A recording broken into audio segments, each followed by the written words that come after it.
The story begins with little Minato sweating bullets, carefully balancing a super rare plant with his grandpa. He sets out a bag of sweets, completely unaware of the tiny shadow lurking in the back. Suddenly, the candy vanishes into thin air, and a little girl materializes right in front of him, giggling before fading into a ghost. Poor kid practically wets himself, screaming about ghosts, but Grandpa just laughs it off. He drops a massive truth bomb. That's just Shiki, a Zashiki Warashi, a friendly house spirit. Grandpa reveals that Minato is the only one in the bloodline who inherited the sight. He tells the boy to be generous to the unseen guests, foreshadowing a day he'll use his gift to help them. Fast forward 20 years and our boy Minato is all grown up. He's heading back to his rural hometown to settle down in the old family estate. The place is completely off the grid. On his way, an old lady gives him a warm welcome, but the real plot twist happens down the road. A serious-looking guy named Harima steps out of his car and freezes when he spots Minato. It's obvious these two have some hidden history, but before Harima can make a move, some annoying colleague drags him away. Minato finally reaches the estate, but the vibe is instantly off. A bizarre, heavy mist oozes from the house. He blinks, brushing it off as travel fatigue, but the house has other plans. The moment his key touches the keyhole, zap! A massive jolt of electricity shoots through him. From a wooden door? Yeah, right. As if that wasn't crazy enough, a sudden gust of wind snatches his map right out of his hands. It spirals deep into the dark woods, the ink literally melting off the paper. And deep within the shadows, a dormant spirit cracks its eyes open. Inside, Minato is faced with a massive, wildly overgrown garden that needs serious TLC. While writing down a to-do list, his mom calls to check in. She drops some chilling backstory. This giant house belonged to a relative who died right after retiring. It's been totally abandoned for 2 years. Why? Because every single buyer who tried to snatch it up ran away screaming at the last second. Whatever is haunting this place, it doesn't play nice with strangers. Back inside, things get even weirder. The ink on Minato's sticky notes just vanishes into thin air. He shrugs it off, satisfied with his deep cleaning session. But when he steps outside to grab some fresh air, he finds a single mysterious flower left on his doorstep. A welcome gift? Maybe, but as his eyes scan the tree line, he locks onto something moving in the bushes. It looks like a dog, but in this town, you can bet it's something way more dangerous. The next day, a gardener swings by to tame the wild yard.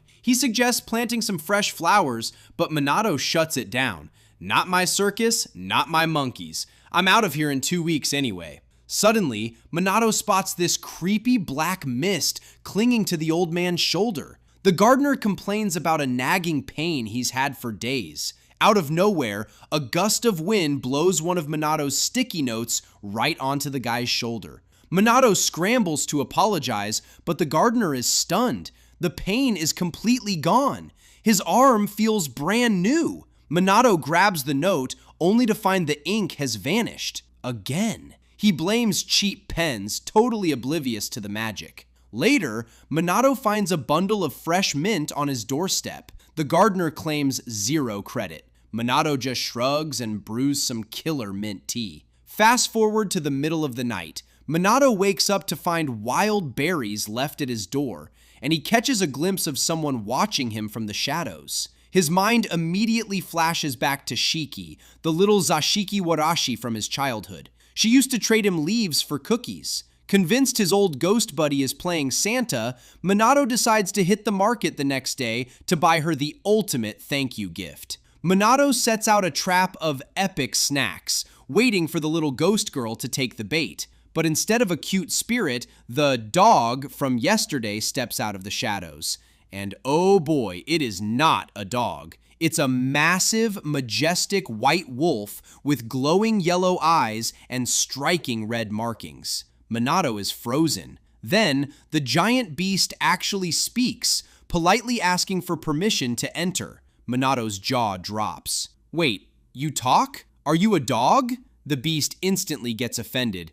Do I look like a regular mutt to you? He introduces himself as Yamagami, the guardian of the Green Mountain, or just Gami for short. Minato connects the dots. This giant magical wolf is his secret Santa. He smoothly invites the giant beast inside for a feast. Inside, Gami is absolutely destroying a plate of fried chicken. His review? Juicy, but a little greasy. Minato offers him a drink, but Gami admits his powers are still weak and asks for just plain water to wash it down. Minato hands him a bottle of mineral water, and the wolf's eyes light up like he just tasted liquid gold. Turns out, the poor guy was starving. He drops a bombshell. He's thanking Minato for purifying the forest. That sticky note Minato lost earlier? It acted like a holy nuke, wiping out the evil black mist that was draining Gami's power. Finally, it clicks. Minato realizes his handwriting didn't just fade, it was literally exorcising demons. Suddenly, the gardener comes rushing back because he forgot his shears. Minato panics, desperately trying to hide a giant wolf, but the old man just grabs his tool and leaves. Gami laughs. Relax, man. Only you can see me. After that mini heart attack, Minato treats Gami to some sparkling water. The wolf gets completely shocked by the carbonation stinging his tongue, but ends up absolutely loving it. This stuff hits different, Minato. Minato asks about his demon-slaying handwriting. Gami asks if anyone ever praised his writing. Cue the flashback. Little Minato made a terribly written sign for a school project, but some creepy dude absolutely loved it and paid him to make more. Gami realizes that guy had the sight, too. Ever since, making wooden signs became Minato's favorite hobby. Gami orders Minato to hang his custom nameplates on the front and back doors. Suddenly, a massive, glowing, magical cube barrier surrounds the entire estate. Gami explains this wards off the evil mist. Turns out, Minato has insane potential. He could seriously be the strongest spirit master in the world. A few days pass. Minato serves up some traditional Japanese sweets. Gami loves them so much, he literally starts glowing. Minato jokes, "Bro, you're a walking light bulb." Gami explains it's not the food. It's Minato's pure respect that's restoring his divine power. Minato bows like a Shaolin monk, making Gami shine so bright he practically blinds the poor guy. Cut to a creepy abandoned building. Harima, looking sharp and dead serious, is chanting a spell, unleashing magical barriers to wreck evil spirits alongside his squad. Suddenly, one spirit books it out the window. "I got this one!" Harima yells, sprinting after it, terrified it'll hit the nearby neighborhood. Meanwhile, Minato casually steps out onto the street. The spirit charges him at full speed like a missile, and BAM! It violently shatters into dust just by bumping into him. Harima is completely paralyzed with shock. How did this guy casually obliterate a spirit? He rushes over, asking if Minato is okay, but Minato is just annoyed because the ink on his sticky note got erased. Again. He totally forgot his grocery list. He innocently asks Harima, "Hey, know where I can buy trash bags?" Harima, still processing the insanity, just points down the street. As Minato walks away, a tiny, clear tracking crystal stealthily follows him. Later, Gami steps outside, looks at the trashed garden, and unleashes a massive roar.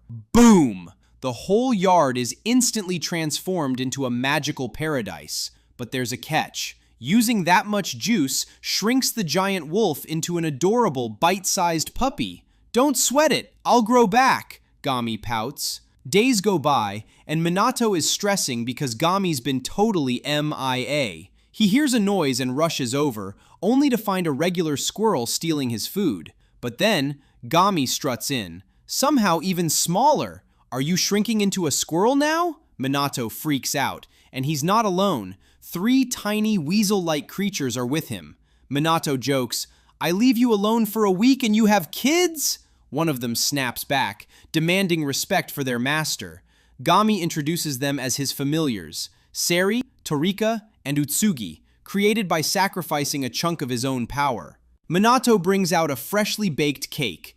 The tiny trio absolutely devours it, completely mind-blown by Western sweets. As their bellies fill up with joy and gratitude, a magical shockwave hits. And just like that, Gami pops right back to his massive, majestic size. Back at the estate, Gami's ears twitch. "We've got company." Harima arrives at Minato's place and is instantly overwhelmed by a massive wave of energy. A suffocating, holy aura radiates from the gates. This isn't a house, it's a sacred sanctuary, Harima thinks to himself. Minato casually opens the door, welcoming him right in. Harima reveals his identity, explaining he works for a public onmyoji, Exorcist, organization.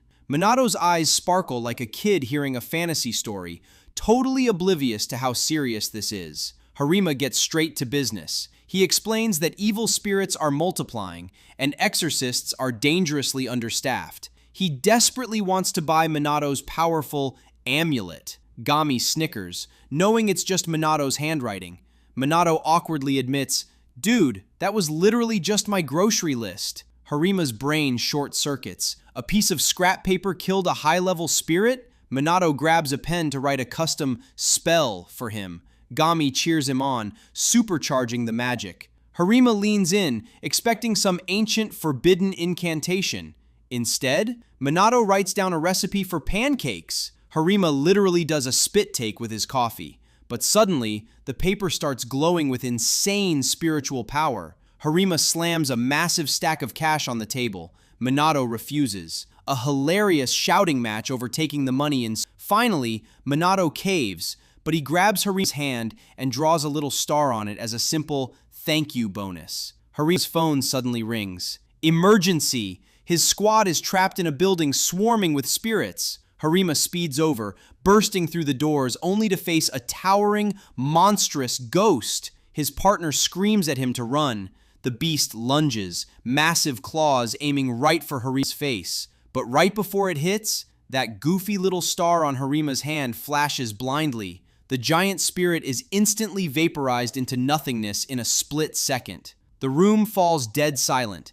Harima stares at his hand, absolutely furious and terrified at the same time. Why the hell does a random kid have this much terrifying power? Morning hits, and Minato wakes up to every adult's worst nightmare, doing math. He crunches the numbers and the grand total? Straight up negative. He's dead broke, all thanks to Yamagami and his squad's bottomless stomachs. While Minato is having a financial crisis, Yamagami casually thanks him for the pie, totally vibing over chestnut sweets he hasn't tasted in centuries. Torika feels a bit guilty, but the giant wolf couldn't care less. Minato realizes these divine beasts will never get full. To avoid debtor's prison, survival mode kicks in.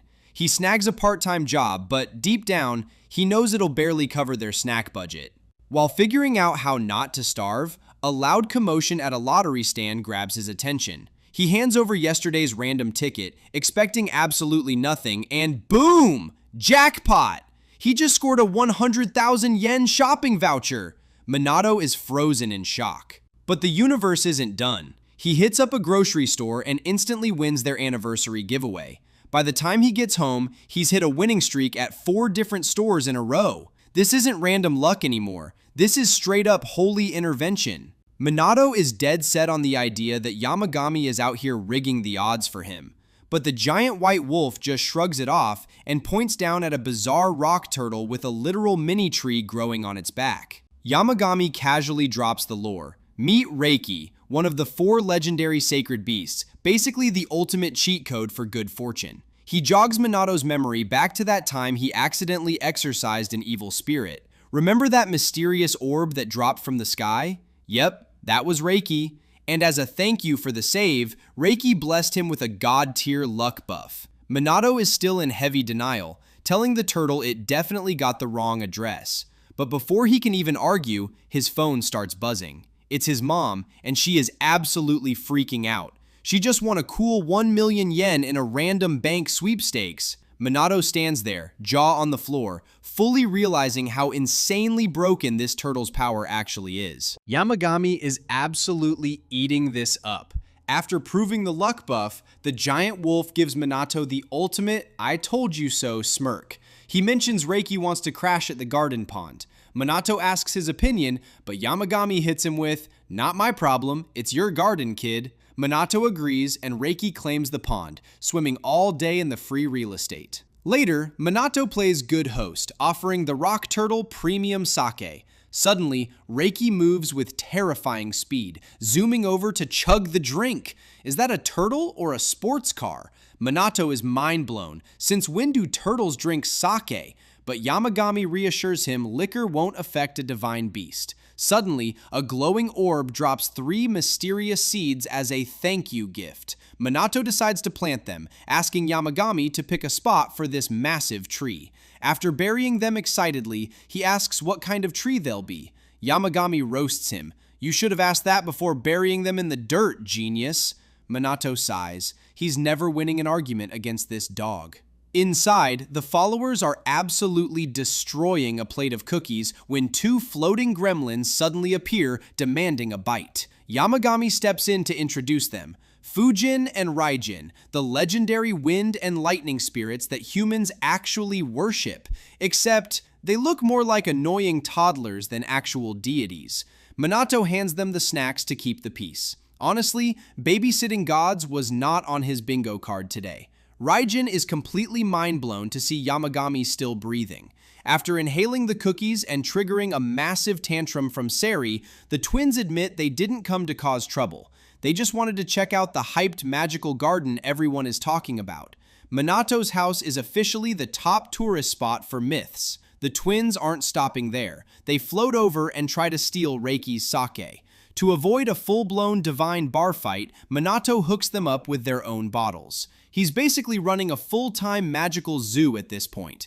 Grateful for the VIP treatment, Fujin decides to grant Minato a temporary buff, the power of wind magic. Minato focuses all his energy, trying his best to blow a leaf away. But the result is just a gentle, pathetic breeze. Still, our genius protagonist is absolutely hyped. This is going to be perfect for raking leaves. Seriously, Minato? You get the power of a wind god, and your first thought is to become a human leaf blower? Yamagami is literally facepalming in the background. We cut to an abandoned building where the tension is through the roof. Harima, looking as serious and professional as ever, uses the power from Minato's star mark and absolutely vaporizes a terrifying phantom in seconds. But suddenly, the mark vanishes from his hand. The buff just expired. He honestly didn't expect Minato's raw power to be this insanely strong. On the flip side, his partner Ichijo is practically having a breakdown, face planting on the floor and screaming at his teammate Horikawa to do something. Right when things look bad, Harima tosses a tiny paper talisman that instantly obliterates the remaining ghost. Ichijo notices the magical ink fading from the paper and immediately gets desperate to know the secret behind that broken power. Later, he aggressively confronts Horikawa, who calmly apologizes but admits she knows nothing, except that Harima got it from some random guy recently. Ichijo throws a fit, aggressively declaring that there's no way he'll ever lose to Harima. The next morning, Minato wakes up to realize the rain finally stopped. But Yamagami drops a fun fact. The garden is officially holy ground now, meaning bad weather can't even touch it anymore. Minato spots Reiki sunbathing next to a tiny sprout that grew insanely fast. It's the camphor tree seeds from last week. While Yamagami casually devours a pie from Minato's mom, he spots some hiking gear. Minato casually mentions he wants to climb Mount Hojo, the exact mountain Yamagami has guarded for centuries. The giant wolf warns him it's no joke, but since Minato is stubborn, he points him toward a secret abandoned shortcut leading to an old shrine. Escorted by the 3 little followers, Minato starts the hike. It's absolutely exhausting. Torika tells him to watch out so he doesn't faceplant into a tree, while Utsugi casually hops on his back, eating cookies and cheering him on. Torika yells at Utsugi to get off, but Minato just powers through. They finally reach the beautiful rustic wooden shrine, and after giving it a good cleaning out of respect, they sit down for a well-deserved picnic. Just when they're vibing and Utsugi is shamelessly buttering Minato up for extra food, a terrifying screech echoes from the trees. In 0 seconds flat, the 3 followers absolutely bolt, leaving Minato in the dust. He chases after them, yelling, "Where are you going, you traitors?" Only to find them floating in midair, staring in pure terror at the waterfall. A massive wave of pitch-black fog rolls in, and a hideous evil spirit emerges, ready to attack. Sari is so terrified she literally jumps onto Minato for dear life. life. In the middle of the chaos, Minato spots a glowing orb trapped inside the Phantom's body. Utsugi screams that the ghost is actually possessing someone, then asks in disbelief, "How can you not see all the black marks floating around?" Minato realizes a terrifying flaw in his powers. He can't see dark auras or dark magic at all, but he can definitely see the giant nightmare fuel monster standing right in front of him, ready to ruin his day. Facing the terrifying Phantom,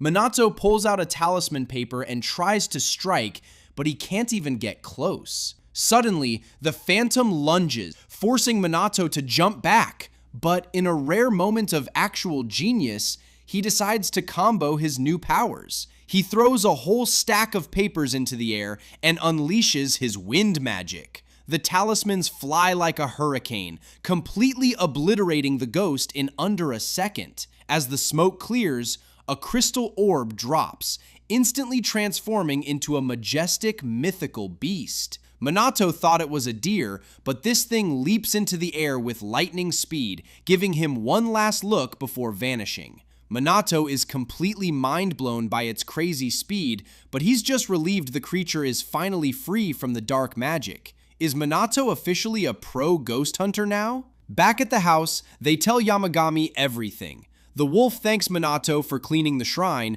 but when asked about the flying beast, he just says, "You'll find out soon." Minato notices the camphor tree stopped growing, but Utsugi explains it has a unique growth cycle. Later, Reiki crawls over, acting like an alarm system. Minato steps outside and is shocked to see the same beast, but looking different and floating. Yamagami introduces him as Oryu, the legendary dragon and another of the 4 sacred beasts. To pay his debts, Oryu gathers tiny clouds just over the house, dropping magical rain that makes the camphor tree explode in size, becoming the biggest tree around. Oryu decides he wants to crash at the pond, too. Minato is cool with it as long as he asks Reiki first. Reiki happily agrees, and Oryu jumps in to share the sake. Finally, Reiki has a drinking buddy in their free swimming pool. Yamagami reveals Oryu was trapped inside a phantom, and Harima actually weakened it first using Minato's star mark. Later, Harima visits, bringing strawberry jelly that Yamagami is literally dying to eat. Harima admits the star's power was insane and asks for a new design. This time, Minato draws a magical grid on his hand, which Harima casually hides under his gloves. Back at headquarters, the commander praises Harima's use of the paper talismans, noting how hard they are to throw. But Harima outsmarted everyone. He actually had Minato write the spells on solid plastic cards. The commander bursts out laughing. "Next thing you know, you'll be wearing a superhero suit." But things get serious fast. He warns that if anyone discovers Minato's identity, the kid is in massive danger. The nightmare? It's already happening. The arrogant Ichijo saw the magic and is actively digging into Harima's secrets. The next day, Minato accidentally bumps into someone on the street and apologizes, only to realize it's Ichijo. Ichijo glares at him with pure disgust, while poor Minato has absolutely no idea he's standing face to face with the guy hunting him down. A few peaceful days pass by, and Minato is out here side hustling like a pro. He's writing up grocery lists just to overcharge Harima for them. Respect the grind. But while Minato plays businessman, Yamagami's god-tier senses pick up on something sketchy. A paper talisman is floating around, spying on them. Instantly remembering Harima's warning about his jealous coworker Ichijo, Yamagami doesn't play those games. With one deadly glare from his glowing eye, that talisman is instantly reduced to dust. Cut to high noon. The hater of the hour Ichijo rolls up to Minato's crib with his assistant Haruka. His master plan? Demand his own magic grocery list so he can flex on Harima. Now, Haruka actually has survival instincts. She feels this heavy, terrifying vibe from the house and begs him to back off. But Ichijo's ego is way too massive. He marches up, spamming the doorbell like a total Karen, screaming for Minato. Getting zero response, he winds up for a massive kick. but his foot never connects. Boom. Reality completely shatters. In a split second, Ichijo is teleported into a pitch-black, nightmarish domain. He's standing before a cursed shrine leaking suffocating dark energy. His tough guy act drops instantly. He screams for Haruka, but it's dead silent. Absolute panic sets in, and he starts sprinting blindly through the dark. Out of nowhere, his foot catches a massive tree root. He face plants hard, bleeding out from a gruesome, fatal head wound. But wait.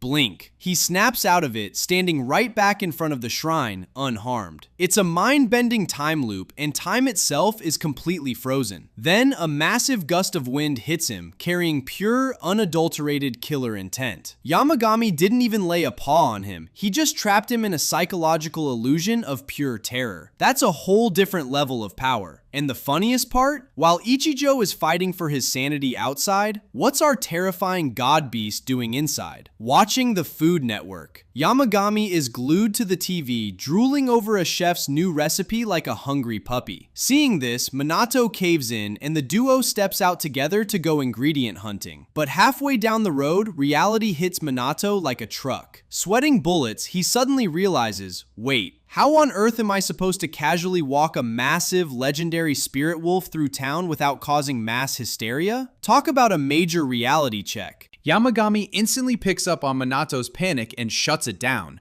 assuring him that only a tiny fraction of humans can actually see him. Minato realizes something deep. Only people with truly pure hearts can even sense this legendary wolf's presence. Feeling relieved, Minato takes a little detour to spoil his furry god. He buys him a massive, royal-sized food bowl. Yamagami tries to play it humble, insisting his old bowl is perfectly fine, but come on. You know he secretly loves the VIP treatment. Next stop, the bedding store. Minato wants to buy a comfy bed for Yamagami, but the prideful wolf completely rejects the idea. I don't need human comforts, right? Well, the second he actually tests it out, his pride completely shatters. He literally melts into the mattress, totally unable to resist how soft it is. It's way too small for his giant body, making him look absolutely ridiculous, but Minato just smiles and promises to custom build a giant one for him soon. Finally, they hit up the restaurant from the TV ad. Yamagami instantly commands Minato to order the chef special with that hyped up sauce. Out of nowhere, the old chef asks Minato if he's visited the mountain, specifically asking about someone named Inui-sama. Minato connects the dots. He's talking about Yamagami. Playing it safe, Minato acts clueless. The chef drops a crazy flashback.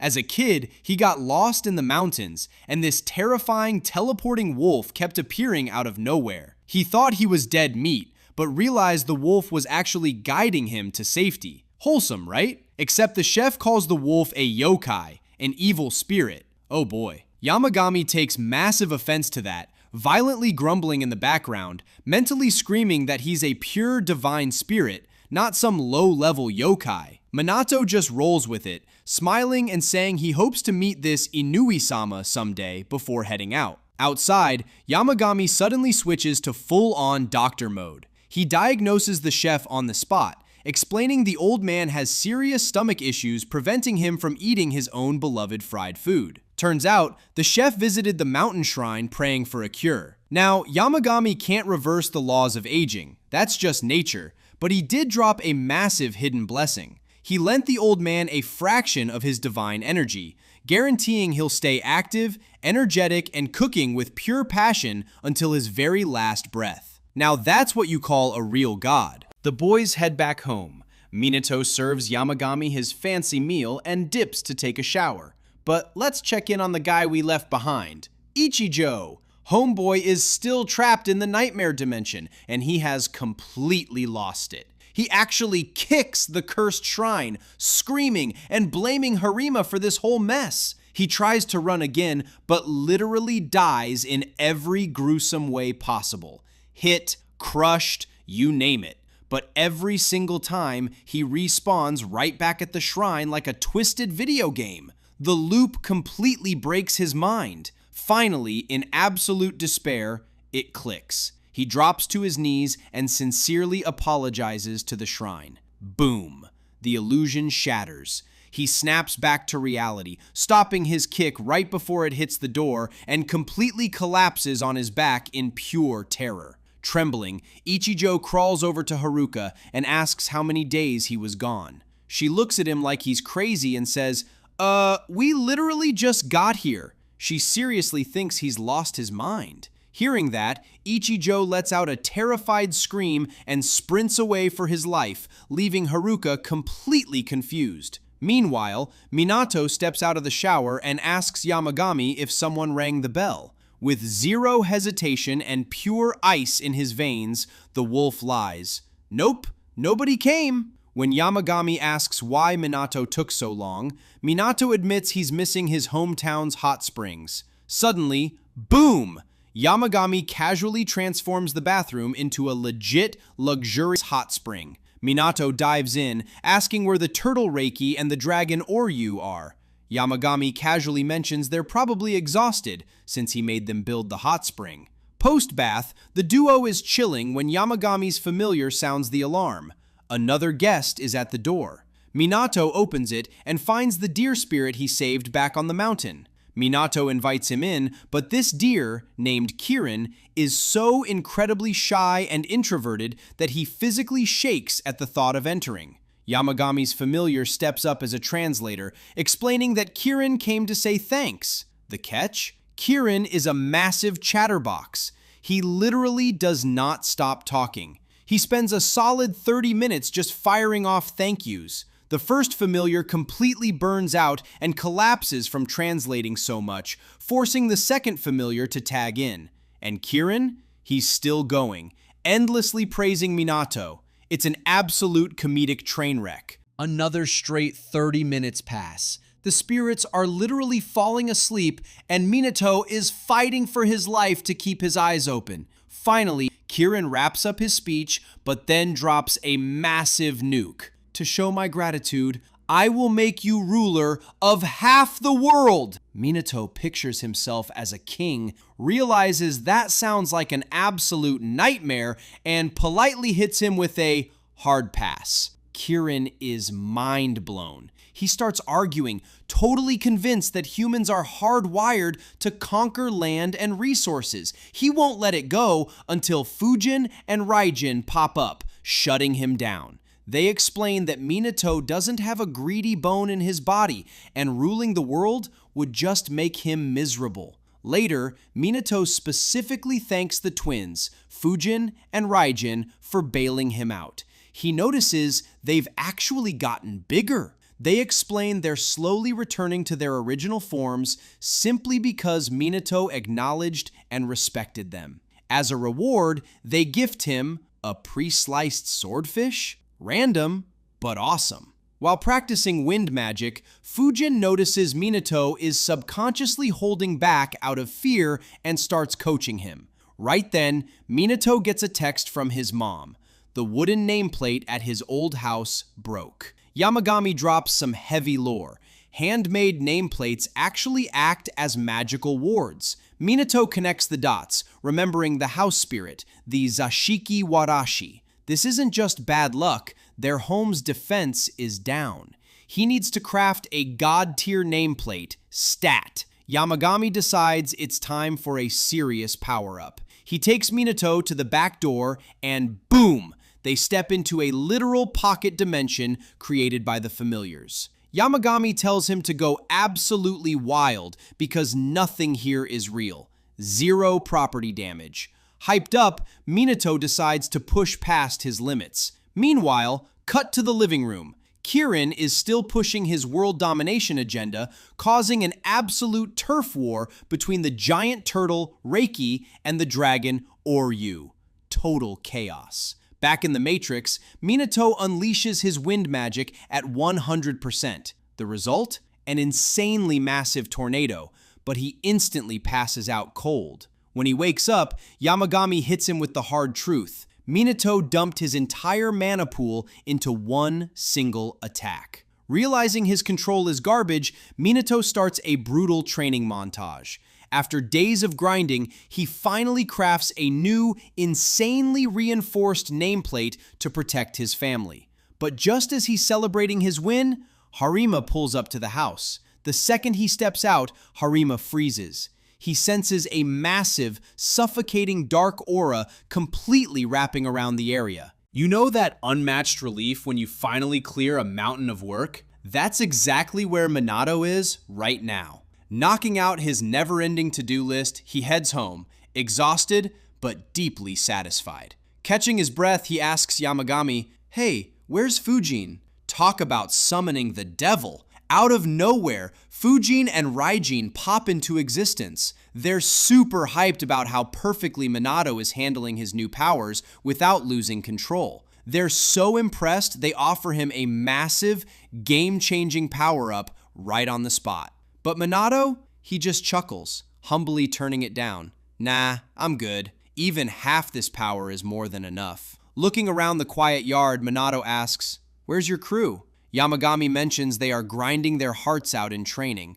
Cut to the training grounds, and man, it is intense. The followers are pushing their spiritual energy to the absolute limit, sweating bullets and staying laser focused. But despite leaving everything out there, Yamagami hits them with a brutal reality check. Good hustle, but those evil spirits on the mountain would still wipe the floor with you. Ouch. But Minato? He just stands there and smiles.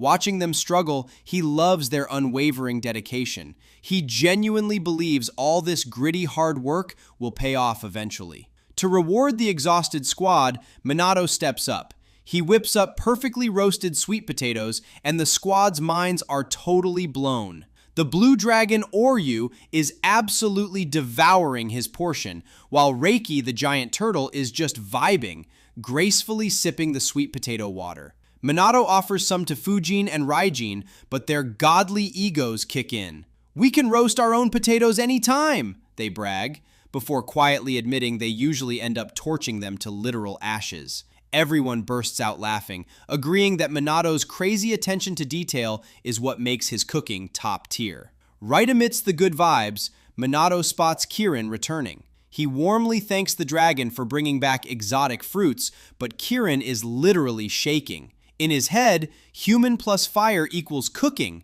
leading to the ultimate panic. Am I the next barbecue? The paranoia is real. Yamagami quickly steps in to calm the panicked dragon.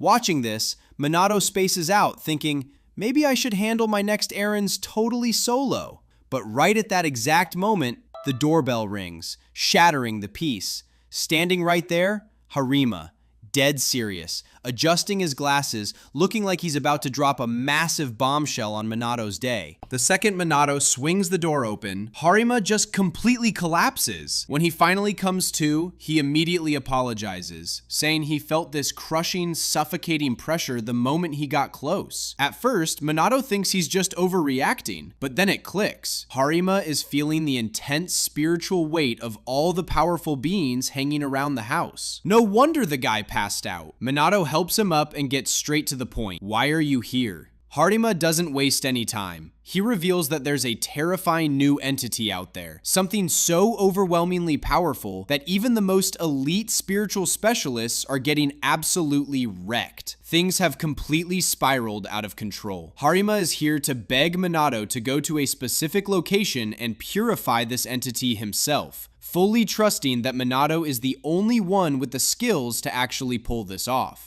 Harima starts breaking down the lore behind this nightmare. It all started with a cursed doll. They brought it to a sacred temple to exorcise the evil spirits possessing it. But tragically, the only priest skilled enough to handle the ritual passed away before finishing it. Since then, it's been pure chaos. The doll morphed into this terrifying demonic entity, and its dark energy has completely corrupted the entire area. Anyone who even steps foot near the temple gets instantly cursed. Minato looks at him confused. Okay, but why me? Harima drops the bombshell. This temple isn't even in our world. It's locked away in a hidden dimension, totally separated from reality. Because Minato is already used to living in environments heavy with spiritual energy and can actually see and interact with entities from the other side, he is literally the only hope they have to fix this mess. Right when things get serious, Yamagami suddenly manifests, and he is absolutely furious. He is totally against this plan, refusing to let Minato risk his neck and waste his power in some dangerous hidden realm. But Yamagami's followers quickly step in, trying to talk him down, reminding him that Minato is tough and can totally hold his own in a fight. After that chaotic outburst, Minato checks on Harima, who looks completely bewildered since he can't even see the spirits yelling around him. Minato then turns to Yamagami and asks him to use his power to open a gateway to the hidden temple. Yamagami agrees, but with one ridiculous condition. He demands a massive, ridiculous amount of sweets as a toll. As soon as he gets his sugar fix, he starts devouring everything by himself. Minato urges him to hurry up, but Yamagami hits him with a curveball. "I'm not going anywhere," he says, casually delegating the entire mission to his followers instead, telling them to go with Minato and handle the dirty work. Despite the insane risks, Minato bravely accepts the mission.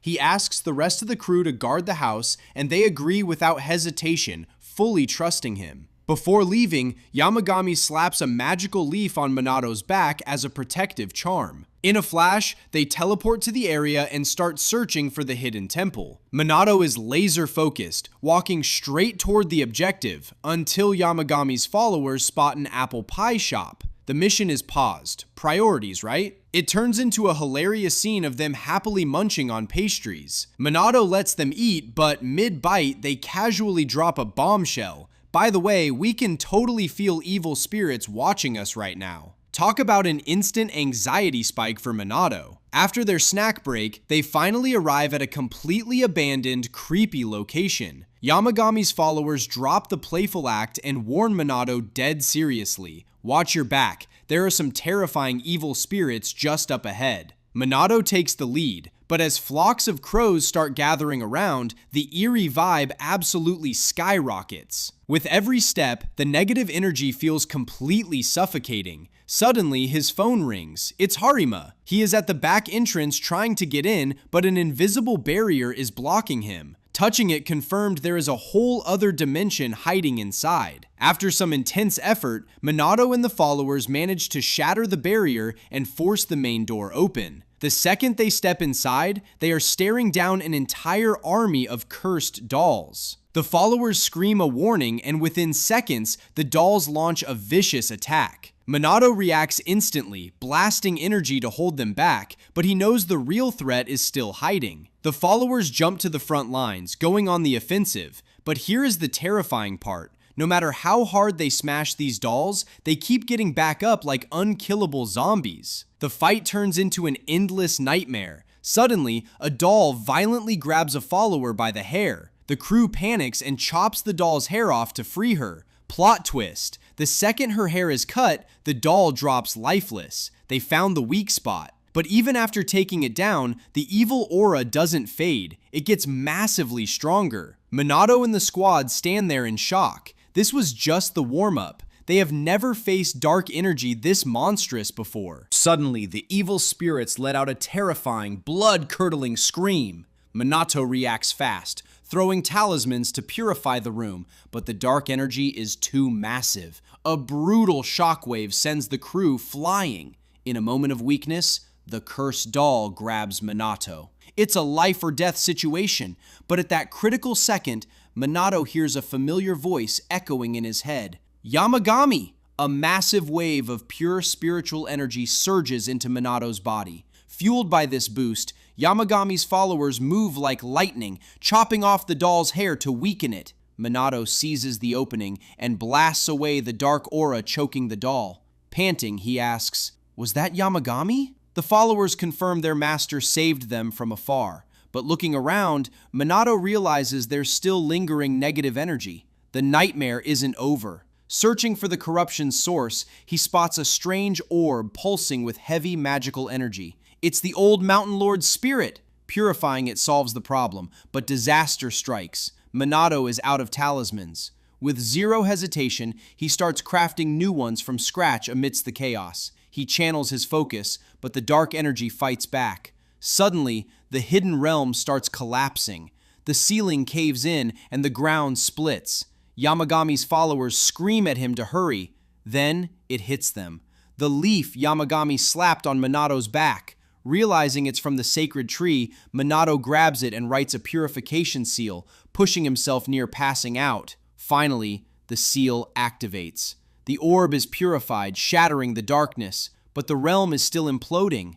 The followers grab Minato, making a mad dash for the exit. Outside the temple, Harima is losing his mind with worry. Seishiro stops him from rushing in, warning the negative energy would destroy him instantly. Back inside, Minato sprints for the exit. As they near the door, a massive tree trunk comes crashing down. But in a clutch movie moment, Raijin and Fujin appear out of nowhere, blocking the trunk and saving everyone. Once safely out, Harima apologizes profusely for the trouble, but the crew brushes it off, telling him to keep his head up.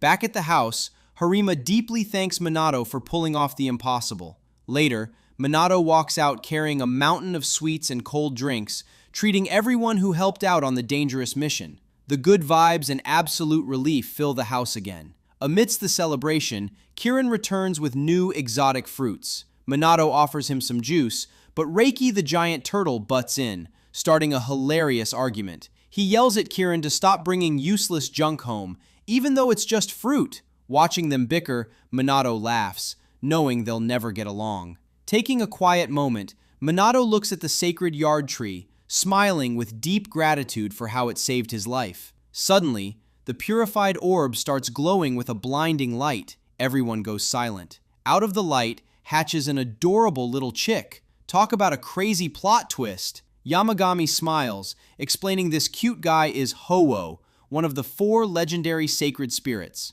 Minato warmly welcomes him to the growing family. Just like that, the household gets a legendary new member. Spring has officially rolled into the Kusunoki estate, and Minato kicks things off right by serving Yamagami a fresh strawberry daifuku. You'd expect a giant mythical wolf to just wolf it down in one bite, right? Nope. Yamagami takes a delicate bite and drops a full-blown culinary critique, praising the collaboration between the sweet bean paste and the juicy fruit. Minato just cracks a smile. Since when did ancient gods start casually dropping fancy English buzzwords? Outside, the vibes are beautifully chaotic. Ho-Oh, the majestic pink bird, is literally running a strict vocal boot camp for the local neighborhood pigeons. He's out here like a maestro, teaching them how to hit the perfect pitch. Most of the feathered class actually nails it, earning his approval. But then, one little green guy totally blows his solo,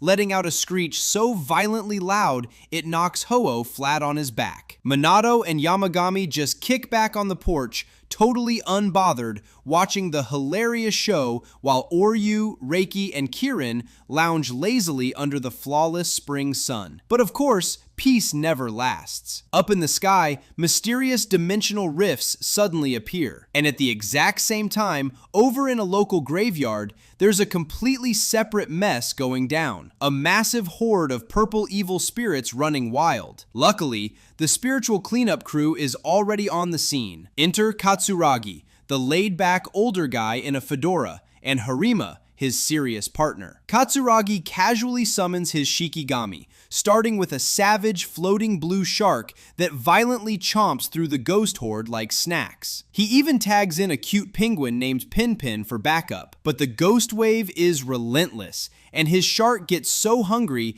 it literally tries to take a bite out of Katsuragi's bald head. Meanwhile, Minato is downtown picking up souvenirs, completely oblivious to the chaos going down. But he's got his own bizarre problems. Carrying little Ho-Oh around in his chest sling has turned him into a literal bird magnet. An entire army of pigeons is relentlessly trailing him through the streets. He tries to play it cool until he spots a neighbor who just gave his hedges a terrifying makeover, carving them into massive, creepy Haniwa statues staring blankly. Minato takes one look at the avant-garde bushes, glances back at his massive pigeon squad, hits a solid nope, and nervously speed walks away. Back at the estate, the situation goes from 0 to 100. Seri, Torika, and Utsugi, the 3 little ferret bros, come flying onto the porch, absolutely panicking. They warn Yamagami that dangerous, abandoned divine domains are popping up all over the mountain like landmines, with Minato still out there. Hearing his boy might be caught in the crossfire,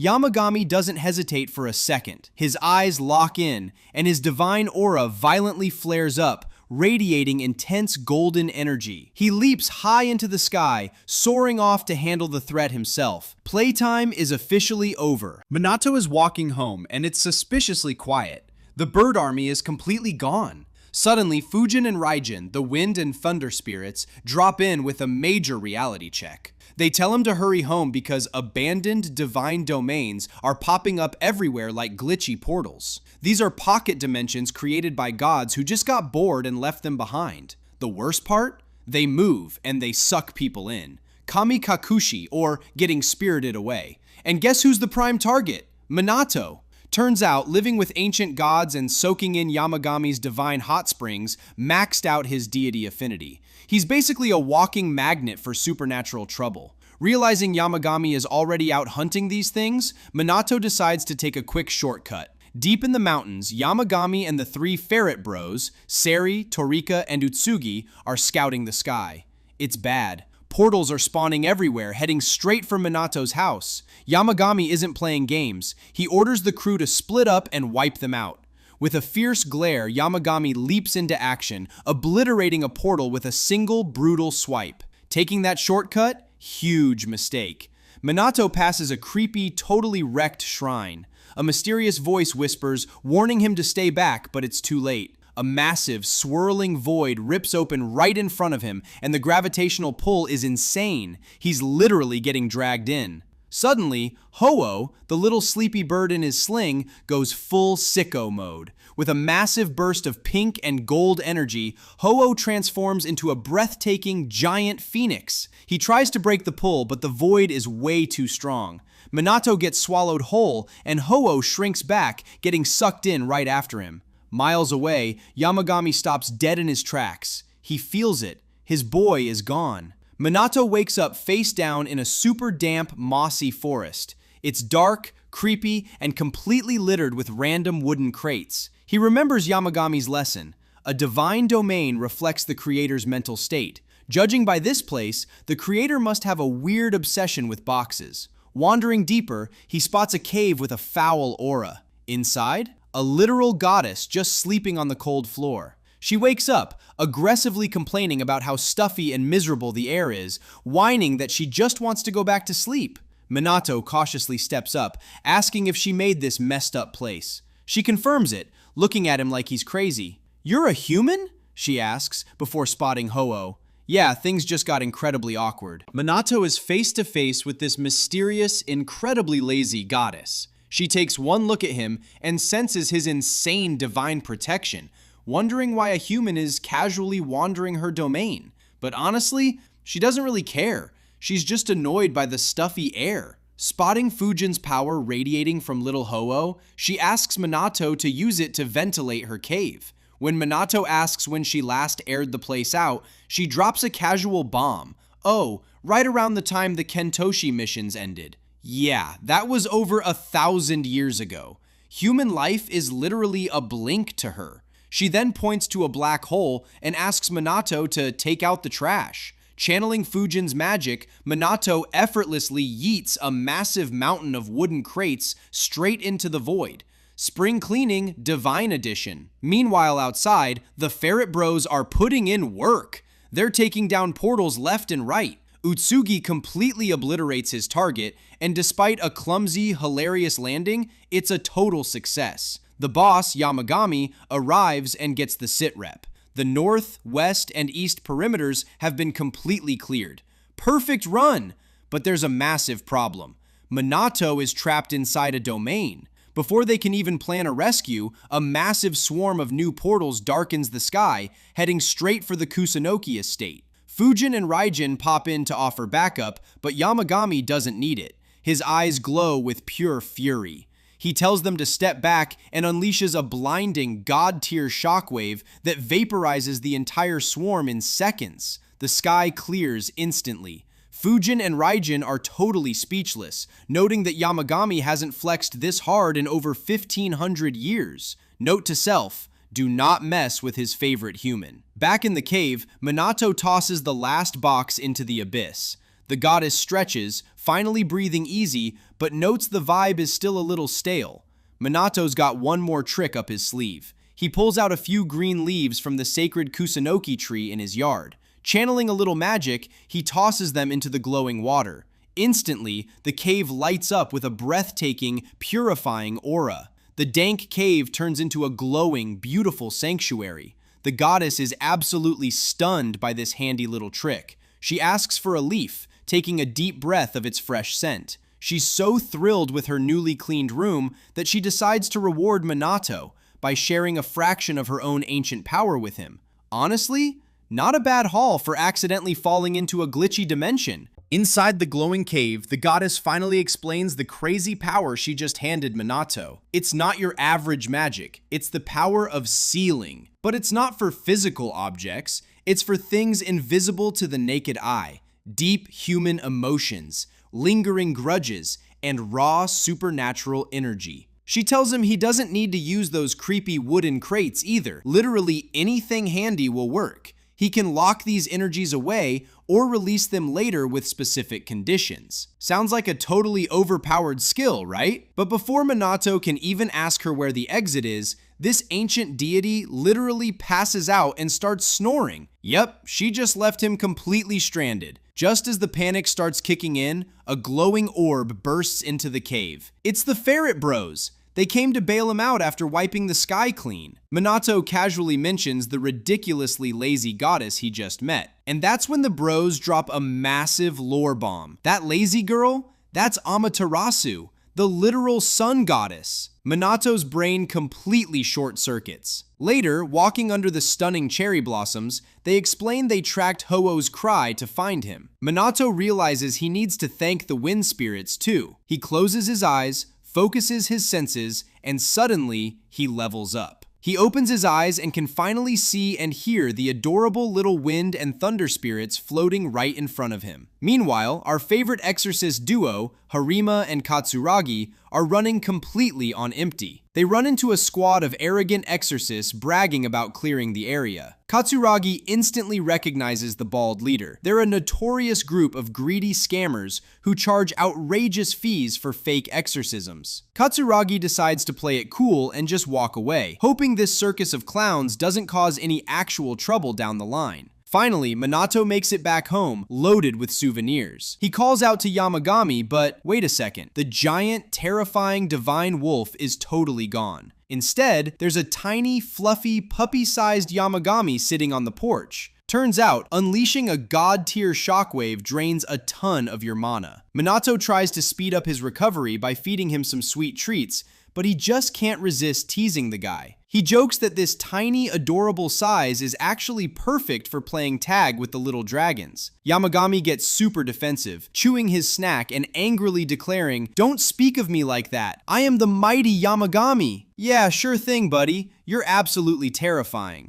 Ever since he unleashed his massive true form to call for backup, the little pink bird Ho-Oh has been knocked out cold inside the stone lantern. Minato's a bit worried that he completely drained his energy, but the giant wolf Yamagami casually brushes it off. He assures Minato that a legendary bird like Ho-Oh doesn't go down that easily. He'll wake up when he's good and ready. Speaking of magical energy, Minato finally decides to examine a special gift box he received from the sun goddess Amaterasu. His goal? He wants to master the power of containment or sealing. If he can figure out how to seal away his intense exorcism abilities, he won't just be a walking ghost vacuum, he can actually become a much more useful asset to Harima and the rest of the crew. Yamagami finds the idea hilarious, considering Minato usually blasts his power everywhere. The box itself is overflowing with pure, glowing energy, looking almost like smoke. To master it, Minato needs a strong mental image, but Yamagami's old school way of speaking speaking totally throws his focus off. Later, over some green tea and seasonal sweets, Minato drops some bad news. The scheduled viewing for the house? Cancelled. Again. That's the third potential buyer who's bailed at the absolute last second. Minato just can't wrap his head around it. Sure, it's out in the sticks, but it's a beautiful home with a gorgeous garden. And hey, it even comes with a resident mountain god. But honestly, Yamagami doesn't mind one bit. No buyers means he gets to devour all the fancy Uguisu mochi and Sakura manju all by himself. He admires the soft pastel colors, noting how they perfectly capture the vibe of spring. Looking out at the garden, Yamagami decides to set the mood. His eyes flare with a brilliant golden light, and in a matter of seconds, the giant barren tree erupts into a spectacular canopy of glowing pink cherry blossoms. It's an absolute springtime miracle, but utilizing that much divine power comes with a hilarious price. With a sudden poof, the majestic mountain god reverts right back into his tiny, adorable dog form. He admits he just used his eyes to channel the magic, as it's the easiest medium for him to use. Minato realizes his go-to paper talismans are the perfect medium for his new sealing power. To test it out, he writes Uguisu mochi and boom, real bush warblers start singing outside. Feeling the spring vibe, Minato calls for the professor. Right on cue, Ho-Oh bursts from his lantern, fully recharged and glowing. The tiny birds instantly salute him like little soldiers, while a suddenly tiny Yamagami hilariously struggles with a giant teacup. It's the crack of dawn, and a dead-tired Minato is trudging through a pitch-black forest.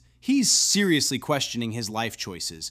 How does digging for bamboo shoots help him master sealing magic? The furry squad cheerfully claims that eating fresh, mountain-grown bamboo will supercharge his energy. Minato is super skeptical, but he just rolls with it. Meanwhile, back at the estate, it's a full-on gathering of gods. Fujin, the blue wind spirit, is casually sipping sake and bragging about how he trapped those annoying potential house buyers in an abandoned spiritual domain just to mess with them. Yamagami and Raijin, the red thunder spirit, just laugh it off. Mortals who disrespect a god's turf get what they deserve. Suddenly, a massive, swirling portal tears open the sky right above the mountain.